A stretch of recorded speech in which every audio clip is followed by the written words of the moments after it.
Today's topic, they say a picture is worth 1,000 words, but is a movie still worth anything? Welcome to TABLEscraps, short discussions about board, card, and tabletop gaming, submitted by the viewing audience and discussed with the viewing audience.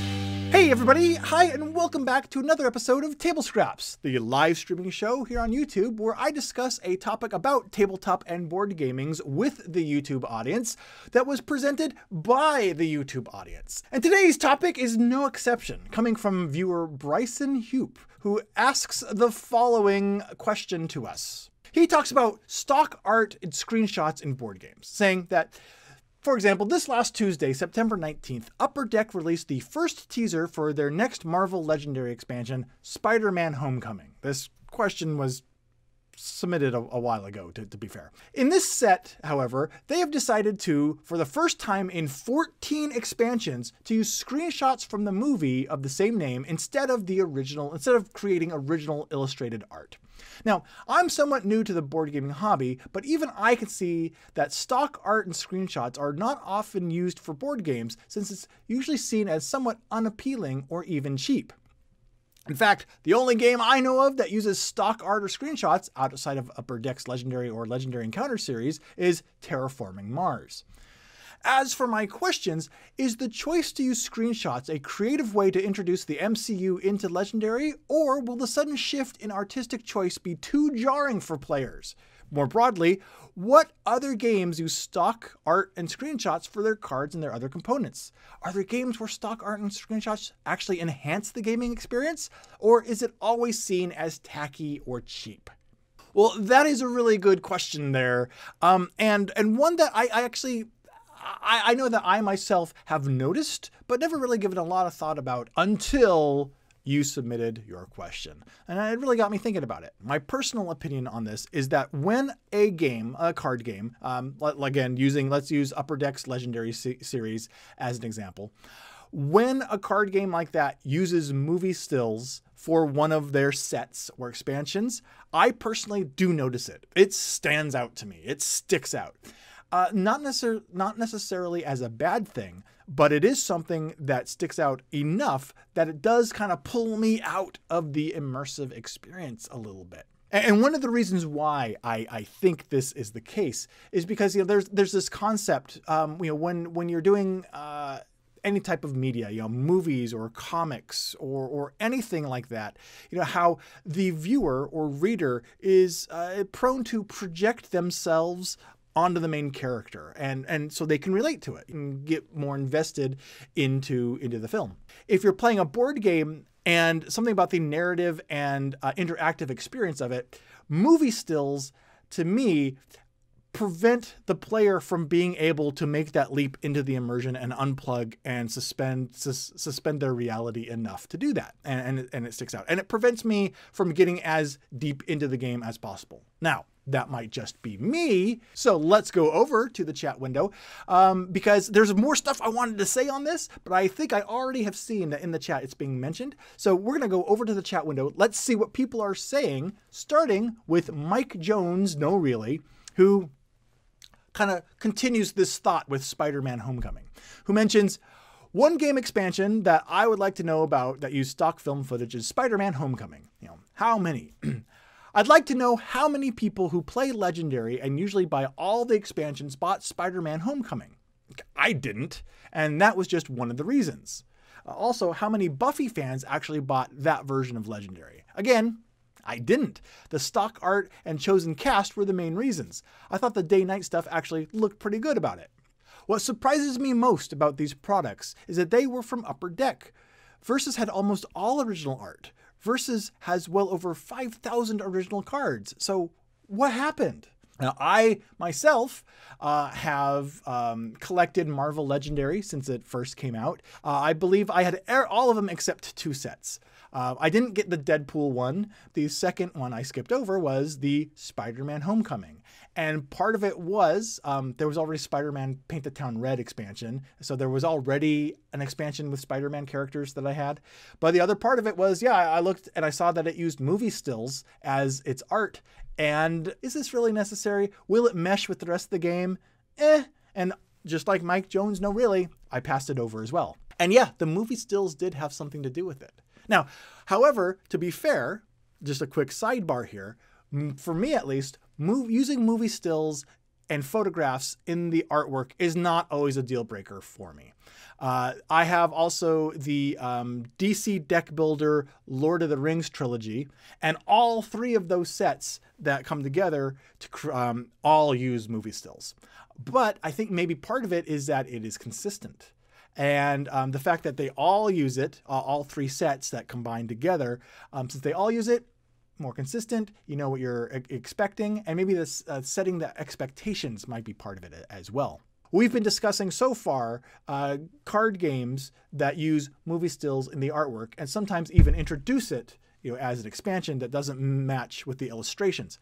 What about games that use just board games that use art, like the Fortune and Glory series from Flying Frog, which uses photographs of people in the art. The use of photography in it did not prevent me from getting it, but I do believe it's one of the things that did prevent me from really digging into it earlier. It did kind of cause me to postpone researching and really getting into that game. And again, that's just me, and that's just one game, but I know it's a game that uses photography. So not only card games, but yeah, what about board games that use photography? Have those had any impact on your willingness to buy them or play them? Let me know that in the chat as well. Speaking of the chat, let's continue on to the next chat comments here. Let's continue on to the next comment from KabukiKid, who says, personally, I always prefer custom art to stills from a movie or TV show. I can't think of a case at all where I would prefer it the other way around. And I'm wondering if that's going to be the consensus, because again, personally speaking, that's also my opinion on it. I've kind of mentioned my thoughts on why that might be, you know, the player being able to project themselves and immerse themselves in the game more with an illustration versus a, you know, photographic art assets. Let's continue on with the chat comments and find out. Mav Weirdo says, I think part of the problem with movie stills is that what is good for one medium, movies, is not necessarily good for another. Absolutely agree. That's something I touched on. I think the different types of mediums, you know, movies versus comic books versus games, each one has a different narrative approach and different narrative requirements in its storytelling. And I think that that does change which type of art assets allow the user to actually immerse themselves in it. So I think that's totally legit. I think that's totally fair. Christopher Hickman says, I wouldn't have liked the Star Trek CCG we used to play so much without the screen cap art from the TV series. Oh, that's a really good point. Yes, the Star Trek CCG, which was probably the mid 90s when that one came out. Yep, that was based on the Next Generation. That used TV stills for all of it. I want to know though, with the Star Trek CCG, we never saw a version of that game, any art from it that wasn't TV and movie stills. So if they were to create a carbon copy of that game, completely the same rule set, completely same library of cards, but with the only change being swapping out all the TV movie stills for illustrations, recreating the exact same scenes, would you still prefer the version with the TV stills? I'm not saying that you shouldn't. I'm just thinking if we step back and look at this, all things being equal, I'm wondering if that would change your opinion on it if you had those two to choose from. Follow up in the chat with me if you can to let me know. In the meantime, we're going to continue on to Patrick Doss, who says, for me, it depends on the game.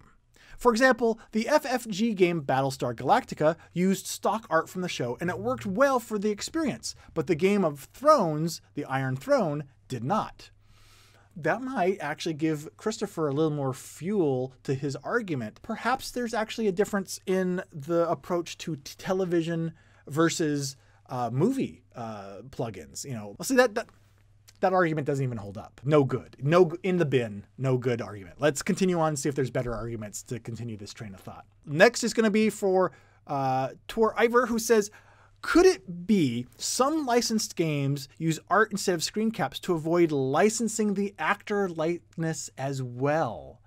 You know, I think you just nailed something right there. I think that licensing is definitely part of it. It's kind of like Pinocchio. Pinocchio in and of itself is public domain. So you can make a game with Pinocchio, but you can't use a screen cap or a movie still from Disney's Pinocchio. In fact, if you use illustrations, you can't have your illustration look like Disney's version of the character Pinocchio. So if you create a game that uses Pinocchio, you have to change the likeness enough that the character does not look like their character. Disney's version of the character. And that same thing might be why illustrations are easier sometimes for licensing. Because if you're doing an illustration of a Game of Thrones character or something else, you can take artistic liberty to use those same characters, but switch them up so they don't have the licensing problems with using that specific person's identity and their likeness. That definitely could be a part of the equation.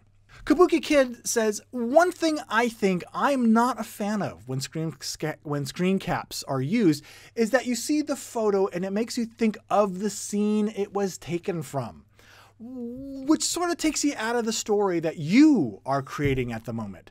You think of the movie story and not the story that is evolving currently in your game. You know, it's not the end of the world, it's just not as desired. I agree with that one too. That is totally, I think, an issue. And I think that comes into the projection and the immersion of it. If you're board games, you are creating your narrative as the player. And yeah, a movie, it has its own established narrative. And so instead of creating your original unique experience, you continually start to reference the movie's experience. And yeah, I totally agree, KabukiKid, that can totally be an issue with it as well. Mav Weirdo adds, the card game Lunch Money was photography designed for that game. It was creepy, but thematic. So, okay, there was photography used, but it was made specifically for that game. Do you have the same issues with that photography that you experience with movie stills photography? Does that change our perception of it and our willingness to play those? Let me know in the comments below. Christopher follows up on my question with if we had an illustrated version of the Star Trek CCG to go along with the television one and which he would choose. And he says, I don't know for sure, obviously, but I suspect I would still prefer the screen cap art for Star Trek, given how I feel about the art in the Modiphius Star Trek RPG. Modiphius Star Trek RPG even. It is interesting that I do not feel the same about Star Wars. So why? What's the delineating factor? What's the determining factor here for that? Is it because one's a television show and one is a movie?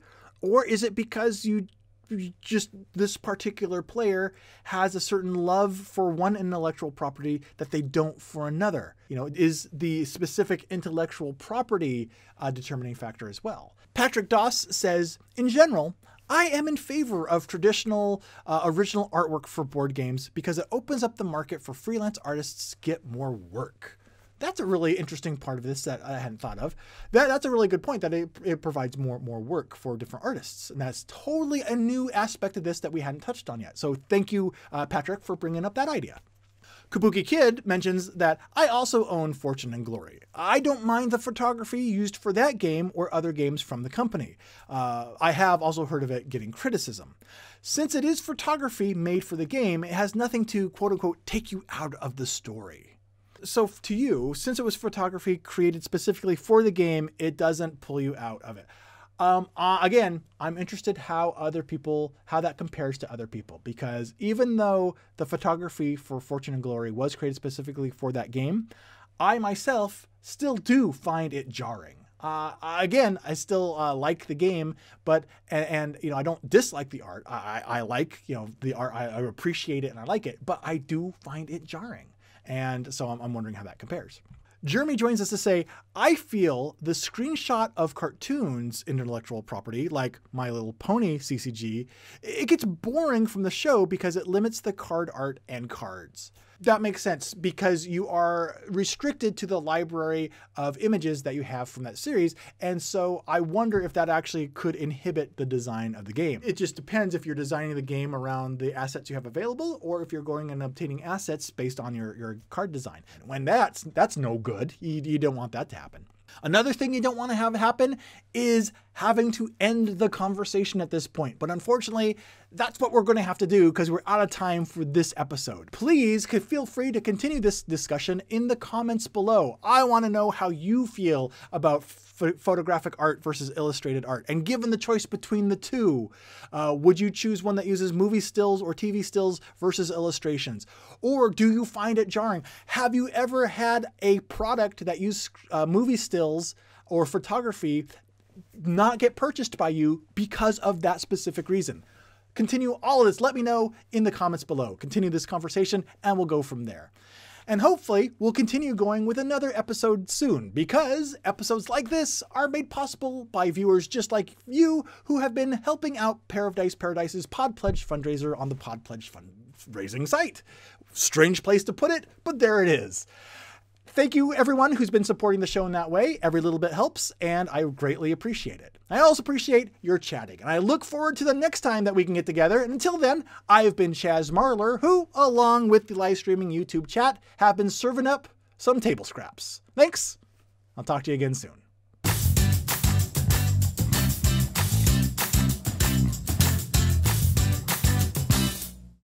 Today's topic. They say that a picture is worth a I messed it up already. Where I discuss a topic presented by oh my goodness. I'll be okay as soon as the words can fully come out of my mouth. He had no idea that SpiderMan Homecoming was going to be mentioned in the example as well. Unless, of course, he went and read the forums where the question was originally posted, in which case he would absolutely know. But that's not the point. We're unraveling some very, very interesting psychological misconceptions here that I'm not really. We're just having a chat.